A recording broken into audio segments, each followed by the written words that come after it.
2 years ago I made this chicken coop. Because there are plans on the internet, this coop has been built a number of times. I'll leave the URL in the description below for plans and the original video of this build. I quickly found some things I wanted to change, and it took a while, but I finally made them. If you're thinking of building this coop, you might want to watch this video first. I also have a couple of building tips that might help on your next project.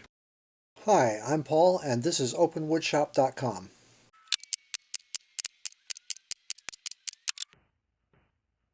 One of the features of this coop is that it has a platform for a small garden. I didn't need yet another garden, so I set up a feeder and water bucket on it. Soon after I built it, there were some things that I wanted to change. Getting into the bottom area for cleaning proved difficult, and even though I put wheels on it, it was just too heavy to move around. Getting rid of the platform, raising the roof, and putting in 2 new doors seemed like a good solution.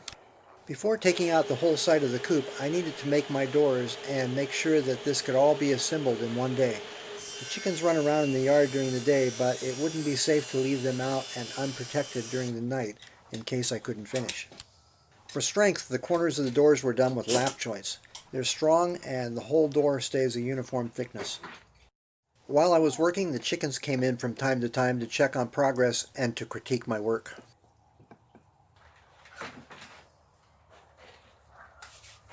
I used linseed oil for the doors and the rest of the new structure. I got lucky with the good weather, and I let everything dry outside overnight. The next day I mounted the hinges. If you don't mount hinges correctly, your doors will probably sag over time. If you don't know about this, it might be the most important part of this video. While you watch how I set my hinges up for mounting, I'll explain a little hinge theory. Most door hinges should be mortised in. The mortise, and not the screws, is what keeps the door stabilized. When doors sag or screws strip out, longer screws are not usually the answer. When screws strip out, the wood is the problem, not the screw. The old trick of filling in the screw holes with toothpicks, matchsticks, or the like is not only fast, easy, and cheap, it's usually the best fix too. The screws don't actually carry much of the door's weight. It's the mortise that holds up the door and keeps it all aligned. All the screws do is keep the hinge inside of the mortise. So far here, I've set my hinge in place, marked and drilled for the screws, put in a couple of screws, and marked around the edges. Doing it this way assures your mortise and hinge will line up in the same place. Then the screws come out, set the router depth to the thickness of the hinge, and router close but not over the line. The rest of the waste easily comes out with a chisel.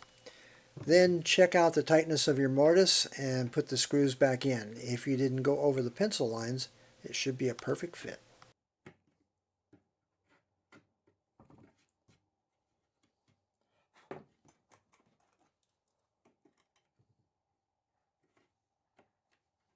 Now it's time to screen the door. I'm just tacking chicken wire in place with a hand stapler, and then I'll go back over it with lath and an air stapler with longer staples.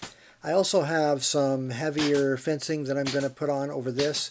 Chicken wire is a little on the light side, and hungry critters love chicken.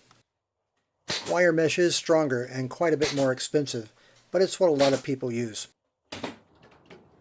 Because I had a lot that had to be done so that I could finish before dark, I didn't video a lot of this last part. It involved cutting and screwing the roofing on and tearing out the wire and wood on the side where the new doors would go, stapling up more chicken wire around the corners and hanging the doors. You know, all the fun stuff. By then it was getting late and I was tired and ready to move on to other projects. I had to improvise a feeder and water until the next day, but at least I got the chickens moved back in before dark.